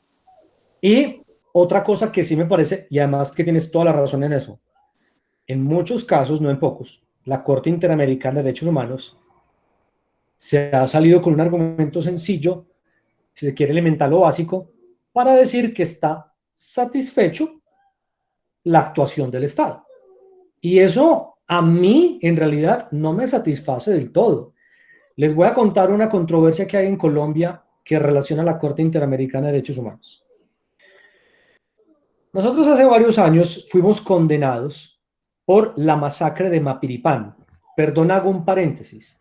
Si ustedes rastrean toda la jurisprudencia de la Corte Interamericana de Derechos Humanos contra Argentina, se van a dar cuenta de que casi que los casos que han llegado a la Corte Interamericana en contra de Argentina son por violación a garantías judiciales o a la protección judicial. Muchos son por eso. Pero en el caso de Colombia, eso no ocurre. En el caso de Colombia ocurre algo totalmente peor. Y es que los casos contra Colombia son por violación al derecho a la vida y a la protección individual. ¿Por qué razón? Porque casi todos los casos en Colombia son por masacres o por muerte de personas o ejecuciones extrajudiciales. Nosotros no tenemos ni un solo caso en nuestro haber que tenga que ver con una sentencia judicial. Anúlese una sentencia o reforme una ley, nada. Palacio de Justicia, desaparecidos y torturados. Masacre de Mapiripán, son muertes. Masacre de Pueblo Bello, El Aro y Tuango, son muertes. Escué Zapata, son muertes. Y así. Casi todos son así. Entonces nos condenan en Mapiripán. Y habiéndonos condenado en Mapiripán, nos dicen, Colombia es condenada por el hecho de un tercero, que ahí es cuando se desarrolló con fuerza la doctrina del hecho de un tercero. Colombia tuvo que responder por el hecho de un tercero. Y es que los paramilitares mataron a unas personas, unos civiles, en un lugar que se llama Mapiripán, departamento del Meta. Eso es el hecho de un tercero. Y a nosotros nos condenaron. ¿Qué ocurrió después de que condenaron a Colombia? Sucedió que un día cualquiera en las noticias colombianas, una señora salió en noticias y dijo, pues la verdad es que a mi esposo sí lo mataron, pero lo mataron un año antes de la masacre de Mapiripán. Entonces todo el mundo dijo, ¿cómo así? Sí, pues la verdad es que yo no soy víctima de Mapiripán.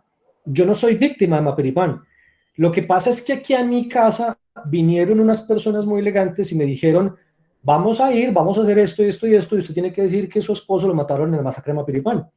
Ah, bueno, señores, perfecto. Esa señora estuvo en la audiencia en contra de Colombia por el caso de Mapiripán. Y a Colombia la condenaron porque supuestamente Colombia es responsable por la muerte del esposo de esa señora en los hechos de la masacre de Mapiripán. Cuando la señora reveló y dijo que en realidad eso no era cierto, que su esposo sí lo habían matado, pero lo había matado un año antes de la masacre de Mapiripán, entonces el Estado colombiano pidió una audiencia con los jueces de la Corte y dijo que no era posible cumplir la sentencia en esos términos porque ahí se habrían acreditado unas falsas víctimas. Eso fue algo muy controvertido en Colombia, que creo que por demás nosotros hicimos el ridículo, y me lo perdonan, el ridículo internacional, así de sencillo, porque nosotros mandamos una comisión ante la Corte Interamericana, unos agentes del Estado, y allá negociaron y le dijeron a la Corte, mire, pasó esto, y son falsas víctimas. Y la Corte les dijo los siguientes 2 puntos, les dijo, a mí me da mucha pena con ustedes, pero esas personas vinieron aquí siendo víctimas, y si eran falsas víctimas, ustedes estaban en la obligación de saber que eran falsas víctimas antes de que esto llegara a la Corte Interamericana de Derechos Humanos. Por lo tanto, esas personas para la Corte Interamericana son víctimas. No hubo nada que hacer y a nosotros nos tocó cumplir. Les pagamos a todas, a esa señora, a esa familia, creo que le dieron de a $10,000 a cada uno de los miembros de su familia. Y lo que hicimos en el interior es que con el Código Penal se inició un proceso penal en contra de esa familia. Y la Presidencia de la República se constituyó como parte civil del proceso penal. Y en efecto condenaron a todos los miembros de la familia. Condenaron a la señora a sus 2 hijas y a su yerno, y los 4 miembros de la familia están en la cárcel. Entonces, ¿qué pasó? Pasó que el militar, el general retirado, que nuestra Corte Suprema de Justicia condenó en Colombia por la masacre de Mapiripán a 30 años o más de 30 años por homicidio agravado en la modalidad de omisión, una cosa muy rimbombante si se quiere, dijo así, a mí me condenaron por unos hechos de la masacre de Mapiripán donde hay unas falsas víctimas. Ah, bueno, entonces yo dudo de que a mí se me haya violado no el debido proceso en la sentencia de la Corte Suprema de Justicia, e interpuso una petición ante la Comisión Interamericana de Derechos Humanos y me permito informarles que esa petición ya fue admitida. Entonces, ahora miren qué va a suceder. Si esa petición ya fue admitida, solo hay 2 alternativas. Que habiendo emitido el informe del artículo 50, el Estado adopte unas decisiones o recomendaciones que la Comisión le diga, o si el Estado se rehúsa, eso va a llegar a la Corte. ¿Qué va a hacer la Corte Interamericana de Derechos Humanos para resolver el caso Uzcategui contra Colombia cuando tiene que ver con los mismos hechos de la masacre de Mapiripán contra Colombia, frente a los cuales ya nos condenaron? ¿Yo por qué les estoy diciendo esto y por qué les estoy contando este ejemplo para responder la pregunta o lo que me estaba diciendo Laura? Porque es que quiero dejar entrever que aún bajo lo infalible que puede hacer nuestro sistema interamericano de derechos humanos, puede existir inseguridad jurídica. Puede existir inseguridad jurídica. Yo, Daniel, comparto plenamente esa conclusión, o sea, suscribo completamente eso. Y ahí sí me animaría a hacer futurología. Te diría que la Corte Interamericana no va a querer ni va a dejar y va a hacer todo lo humanamente posible para que eso llegue a cerrarse en una solución amistosa en instancia de Comisión Interamericana. O al menos eso trataría de hacer yo para evitar que llegue a tener un precedente contradictorio con un antecedente. Entonces, eso se va a quedar en la comisión y van a llegar a un acuerdo ahí. O la comisión hará como tantas veces hace con sus informes, en donde llevará un informe de fondo, en el mejor de los casos, condenará al Estado de Colombia y nunca lo llevará a la Corte, que también lo puede hacer. Que también lo podría hacer. Y podríamos añadir otra cosa, Laura, ¿me permites? Piensen en lo siguiente. ¿En el sistema interamericano de derechos humanos es viable hablar de precedente? ¿Eso es viable hablarlo? Si es así, perfecto. ¿Precedente para quién? ¿Precedente de las decisiones de la Corte para la misma Corte o precedente de las decisiones de la Corte para los estados parte de la Convención? Porque si eso es así, entonces hay un problema. El concepto de precedente tiene que ser objeto de revisión. ¿Hasta qué punto yo podría decir que aquí en Colombia la decisión de la Corte Interamericana de Derechos Humanos adoptada contra Surinam en el caso de la doble instancia y la doble conformidad es un precedente para Colombia? ¿Yo hasta qué punto puedo hacer esa afirmación? Daniel, eso se discute en el derecho argentino, tal cual lo que vos has dicho, y por lo menos hay 2 posiciones al respecto. El que entiende, la posición que entiende que todo precedente interamericano es obligatorio para todos los estados partes, hayan sido o no partes en ese proceso. Y la otra corriente en el derecho argentino que entiende que esos precedentes son fuente de interpretación de los artículos convencionales, no precedente obligatorio de aplicación directa en todos los casos. ¿Entendés la diferencia? O sea que en el derecho argentino, esto mismo que vos estás planteando, se discute de la misma manera, y la Corte Argentina ha tenido precedentes para un lado y para el otro. O sea, ha tenido decisiones donde han dicho son fuente de interpretación, y otros casos donde ha aplicado precedentes interamericanos, sobre todo en los temas de violación de derechos durante gobiernos de facto, que los ha aplicado como el precedente Barrios Altos de Perú obligatoriamente en la Argentina. Pero la discusión aquí es esta misma que vos planteás. ¿Precedente obligatorio para quiénes? Para las partes o para el Estado condenado, por supuesto que es una decisión obligatoria, pero para todos los estados del sistema, bueno, yo me sumo a la corriente que entiende que es fuente interpretativa de los artículos convencionales. internacionales, pero no precedente obligatorio que tenga que ser directamente aplicado en todos los estados. O sea que aquí estamos caminando en la misma línea de debate. Y les voy a dar un elemento adicional que complica aún mucho más el tema del precedente. Las fuentes del derecho internacional público indican que la única jurisprudencia obligatoria que existe en el mundo es la jurisprudencia de la Corte Internacional de Justicia. De ninguna otra más. ¿Por qué razón? Porque el primer estatuto de la Corte en el cual los estados se concertaron, definieron cuáles iban a ser las fuentes obligatorias en el ámbito del derecho internacional. Y la primera y fuente por excelencia del derecho internacional es el tratado, no la ley, es el tratado. La segunda fuente por excelencia en el derecho internacional no es la jurisprudencia, es la costumbre. Y la tercera fuente por excelencia del derecho internacional sí es la jurisprudencia, pero dice específicamente de la Corte Internacional de Justicia.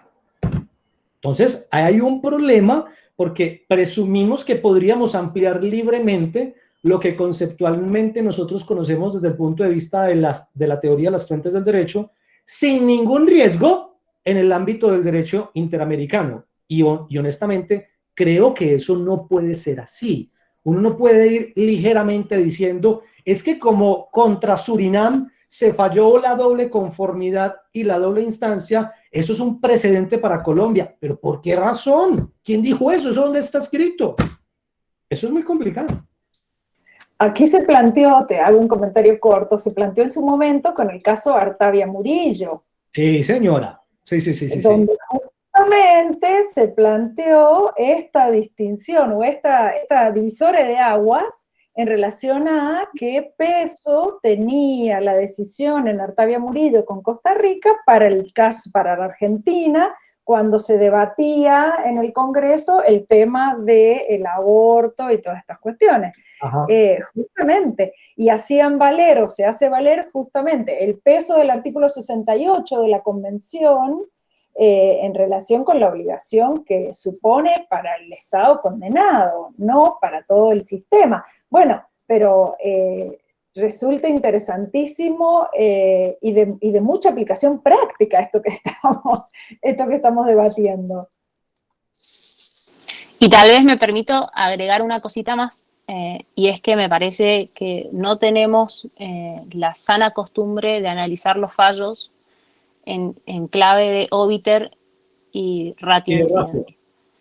Y me parece que ese es un grave problema, porque no solo que ampliamos la fuerza, si se quiere, de precedentes que no son aplicables a nuestro caso, pues refieren a otros países o de plataformas fácticas totalmente distintas, sino que ni siquiera nos tomamos el trabajo de analizar si lo que dijo la Corte lo dijo simplemente porque tenía ganas de decirlo, o realmente hacía al fondo de la cuestión. Y Artavia me parece que es claramente un buen ejemplo, porque ahí hay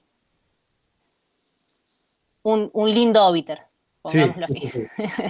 Miren esto, ustedes sabían que en el caso Palacio de Justicia, la Corte Interamericana de Derechos Humanos analizó reglas del derecho internacional humanitario. Entonces, la pregunta, de todos los instrumentos del Corpus Juris Interamericano, ¿cuál de todos habla del DIH? Respuesta, ninguno, porque nuestro sistema interamericano no tiene nada que ver con el derecho internacional humanitario. En el caso Palacio de Justicia, la Corte Interamericana analizó instrumentos del DIH. Hay que analizar las sentencias en toda su extensión. Lo que pasa es que si yo te preguntara cuál es... Perdón, Gaby, perdón. No. Termina Laura y Jaime que quiere hacer una pregunta. Jaime Rojas. Termina Laura.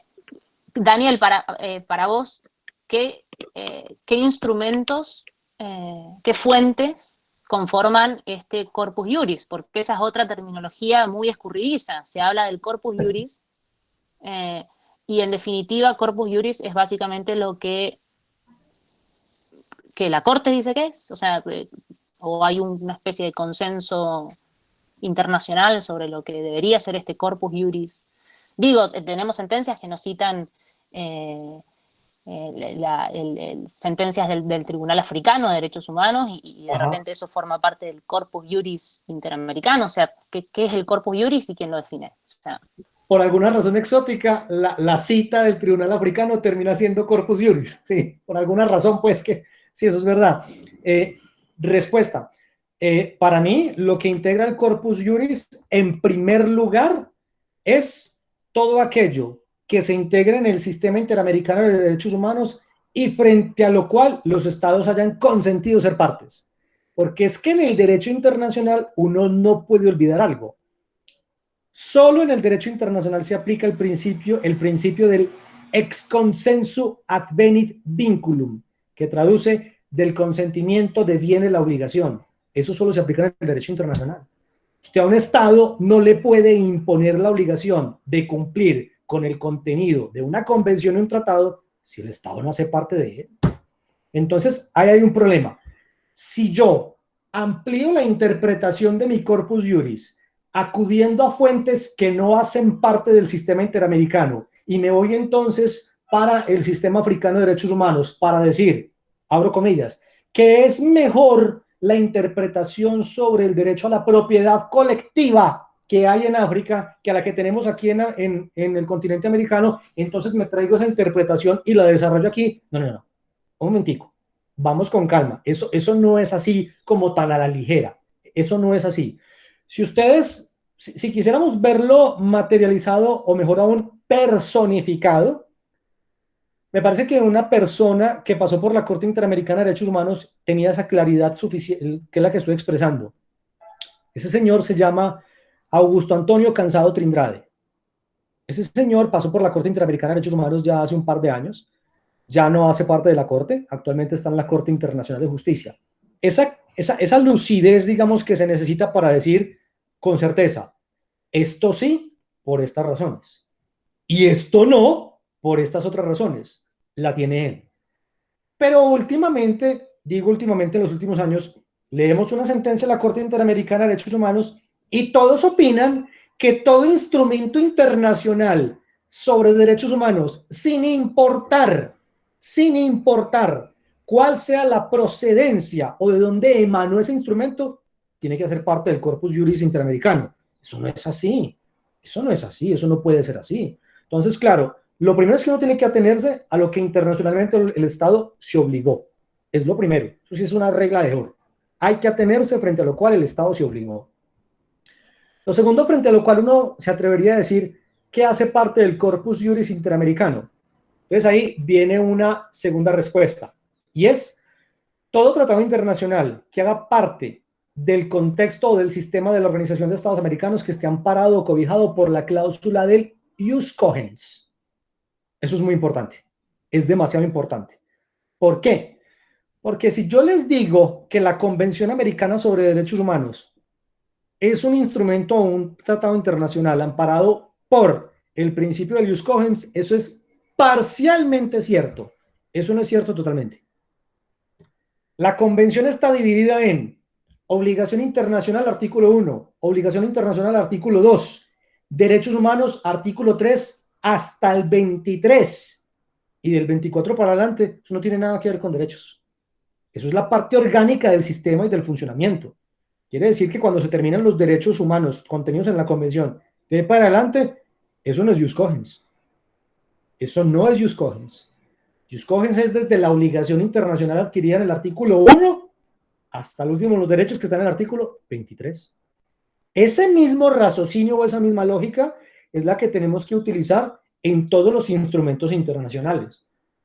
Pero lo que yo veo es que muchas veces hay como un beneficio de inventario. Dependiendo del caso y dependiendo del estado, se utiliza un argumento o se emplea otro. Miren, yo entiendo en el fondo la razón por la cual la Corte Interamericana de Derechos Humanos utilizó o interpretó instrumentos del derecho internacional humanitario en el caso Rodríguez Vera contra Colombia, desaparecidos de la toma del Palacio de Justicia. Yo en el fondo lo entiendo. Y la razón es muy sencilla. La razón no es jurídica, la razón es de facto. Es porque por la intensidad de lo que es y fue Palacio de Justicia, 27 horas de enfrentamiento, usted no puede sostener la idea de que eso fue simplemente un alzamiento esporádico, ¿no? Eso tiene todas las condiciones de facto a la luz del DIH para decir, eso es un enfrentamiento, eso es una beligerancia armada. Por lo tanto, sí o sí, tendría que haber interpretación del DIH. Entonces, claro, Laura, el tercer argumento mío, o la tercera parte de mi argumento, tiene que ver con que no todos los casos son iguales. Eso es muy complicado, eso es muy complicado. Exacto. Jaime, ¿quiere hacer una pregunta? Jaime. Jaime. Me parece que abandonó justo la reunión. Bueno. No, sí, quizás, viste, los temas del Wi-Fi, o sea, quizás se quedó sin conexión cuando vuelva. Bueno, Daniel, ha sido un placer tenerte acá en Mendoza, un placer compartir esta jornada. Hemos realmente aprendido muchísimo, hemos podido compartir experiencias y reflexiones. Ojalá que lo repitamos de nuevo, Laura. Sería buenísimo volver a repetirlo, ¿no? Ahí está. Completamente. Me sumo, Daniel, muchísimas. Ahí se sumó Jaime. A ver si quiere hacer la pregunta. Adelante. Bueno, en primer lugar, felicitar a los ponentes, a la profesora Ábalos, que dio el gusto de conocer el año pasado, y a Daniel, que no lo ubico, y a María Laura, pero realmente ha sido muy interesante esta conferencia. Bueno, yo estoy hablando acá desde Chile, y bueno, y contarles que acabo de terminar mi trabajo de fin de máster en control de convencionalidad, pero específicamente en control de convencionalidad de las leyes. En el proceso de formación de las leyes que tuve el honor de comentarlo con la profesora Ábalos hace un tiempo en Mendoza, ¿no? Bueno, y contarle que estoy muy en desacuerdo con todos ustedes. no, no es verdad. Eso es lo rico, Jaime, bienvenido. Primero que nada, comentar un poco de... Son muchas las cosas que se fueron tratando y que estoy en acuerdo con muchas de sus opiniones. Y una parte que quería comentar era que la Corte Interamericana, cuando falla un litigio pendiente, eso es obvio, ¿no? Pero también interpreta, y además interpreta sus opiniones consultivas. Y a mí me ha sido como muy importante esta opinión que hacía la doctora Ábalos, respecto de esta distinción que hace. Y yo le pregunto a ella, ¿qué sentido tiene ya la interpretación? ¿Qué sentido tiene si no consideramos la interpretación que hace la Corte en el caso concreto? Solamente en el caso concreto, las opiniones consultivas creo que son otra cosa, pero la Corte, cuando ella interpreta algo, nosotros debemos entender que ese es el sentido del derecho, porque en el fondo, ¿quién es la que interpreta la Convención Interamericana? El órgano autorizado para eso, autorizado por el Estado, como voluntad del Estado. O sea, de repente aquí en Chile se dice que no vamos a obedecer los fallos en materia legislativa, no vamos a obedecer a los fallos de una jurisdicción externa, que nosotros somos soberanos para legislar. Pero resulta que yo cuando legislo, cuando incorporo el ordenamiento jurídico, estoy de acuerdo que la Corte interprete los derechos y tengo que considerar como ella lo entiende. Ahora, la Corte es zigzagueante, una vez dice una cosa, después dice otra, ese ya es otro problema. Y entonces, yo le pregunto qué sentido tiene. O sea, en el fondo, si yo voy a ver cómo la Corte entiende un derecho, pero no lo voy a considerar, entonces no tiene mucha utilidad, primero. Y segundo, dice el profesor Humberto Nogueira que lo que hace la Corte en definitiva es, mire, a mí me interesa bien poco lo que suceda a ustedes si consideran o no precedente, porque la Corte lo que hace, y uno ve los fallos, ve las notas de pie, en definitiva empieza a incorporar todos los fallos. Por ejemplo, el control de convencionalidad parte en Almonacid, y vamos en quizás dónde ya, dicen que, pero en ese sentido yo hago este alcance en cómo vamos a empezar a entender esta jurisprudencia de la Corte.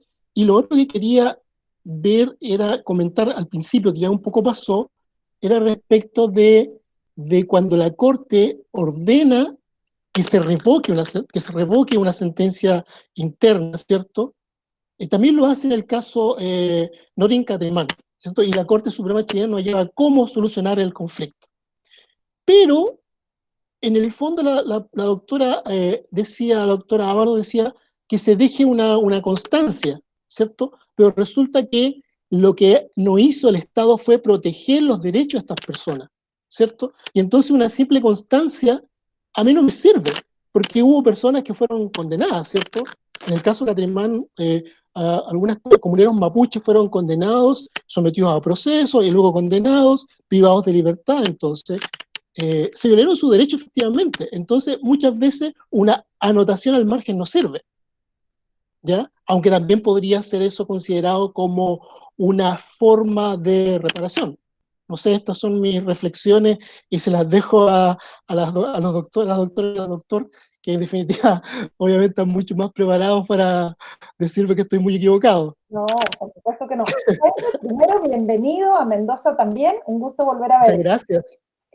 Las consideraciones que vos planteás tienen que ver de toda una construcción que empieza a hacer la Corte norteamericana y que sigue la Corte argentina, de autodenominarse intérpretes finales de los respectivos textos constitucionales. En el caso de la Convención Americana y de la Corte Interamericana, es la misma Corte la que se dice a sí misma la intérprete final del texto convencional, y en el caso Fontevecchia aparece muy claro cómo la Corte Argentina justamente manifiesta esto, de la Corte Interamericana en su rol de intérprete de la Convención, pero la Corte Argentina como intérprete de la Constitución argentina.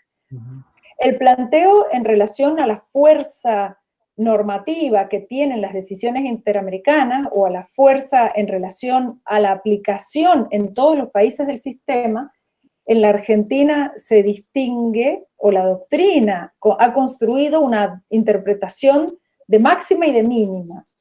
En la de máxima, cualquier precedente interamericano es obligatoriamente aplicado por todos los estados partes.